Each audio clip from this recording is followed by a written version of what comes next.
Every now and then I have parents book a consultation to change their baby's name, like a baby who's already been born. And I just had a woman reach out. She's second guessing her daughter's name and wanted my 2 cents, but I didn't feel like I had the background needed to give her like a strong opinion one way or another. Like my opinion doesn't really matter because I don't have the context. So basically she's a very religious woman. I did not grow up religious. I'm not religious now. They're very involved in their church.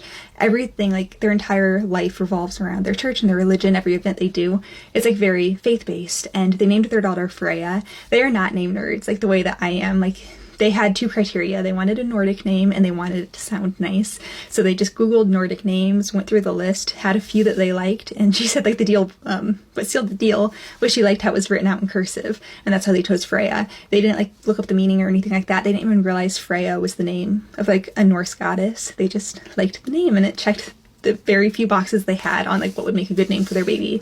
And now she's been getting like pushback. She said it's like a veiled in politeness, like in curiosity, but she can tell they have been judged for giving their baby a name of like a goddess who's not like obviously within the Christian religion.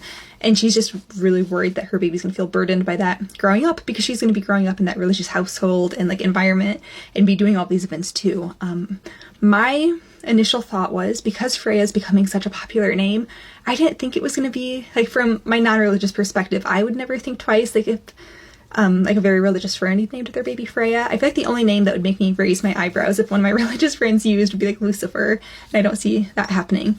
But like I said, I'm not within a religion, so my opinion there I don't think matters. I would love to know what you would think of that. And she would love to know that too. Right now she's still in like that deciding factor. Like, does she change the name? Does she keep the name? What does she do? And I feel so bad for her because she's like, I almost want to like move away and start a new life, change her name, find a new church, and like pretend we never existed and just start fresh. And I was like, don't do that.